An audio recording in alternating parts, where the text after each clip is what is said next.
couple of years ago.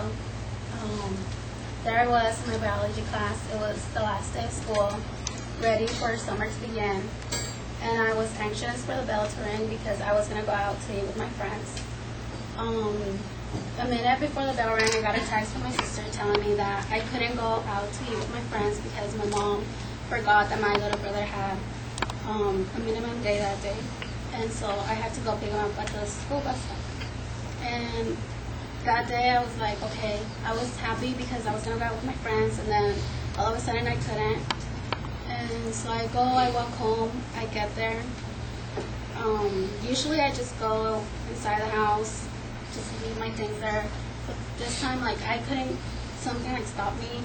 I didn't get to the front of the door. I just looked at my cell phone. I'm like, oh, well, my little brother's going to get here already, so I might as well just walk out there to go pick him up. And so I was just out there waiting for the bus. And so he gets there. We walk home. He goes with his friends. And again, like, something stopped me from going to the front door. And I was just there watching them play. And then my little brother told me that he wanted a snack. So I go and to the front door to see, like, to go get him a snack. But I didn't notice there was a note on the door. And so I just ignored that, and I went inside. I thought it was just like a flyer or something, and I ignored it, and I got him a snack. And that flyer, like, it just stuck in my mind. Like, I was curious to know what it was.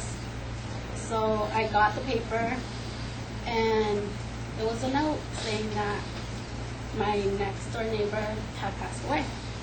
And it said the room where they were all going to be in, if we wanted to go, say, like, our last goodbyes.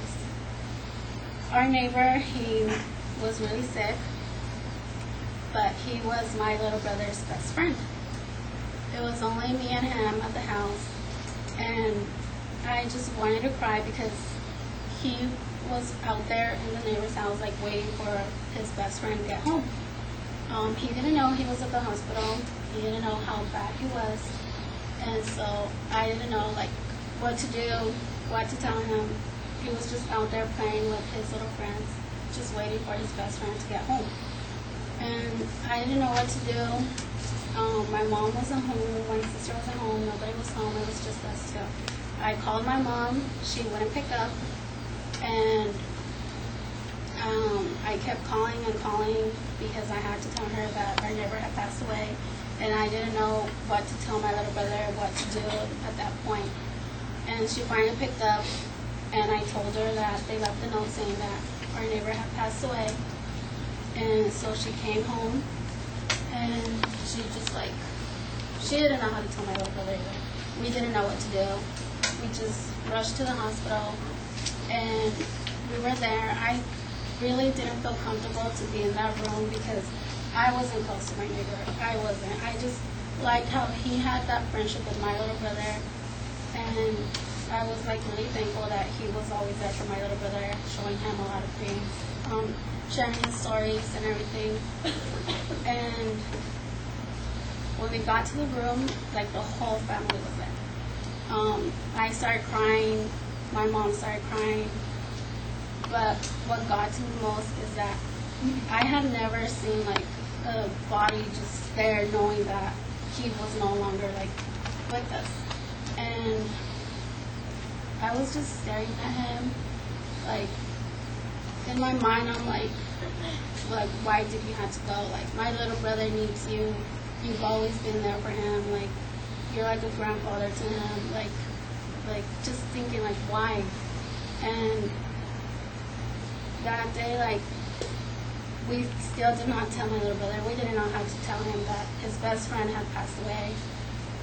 And my mom, I guess, she talked to him and she let him know what happened. What got to me the most was how my little brother reacted. I thought he was going to be sad. He was going to be crying. But he wasn't. He's like, he's in a better place now. He's going to watch over me. He's going to take care of me. And I'm going to miss him, but I know he'll be there for me. When he told me that, I was like, it just got to me. I'm like, you're just like a strong little boy. Like, you're going to be okay. But that day, like, It was just a weird day. I never thought that I would go through something like that, or having my little brother go through something like that, or seeing like a body right there, like that just got to me. But I'm glad that my little brother was strong and he was able to know how to control that experience.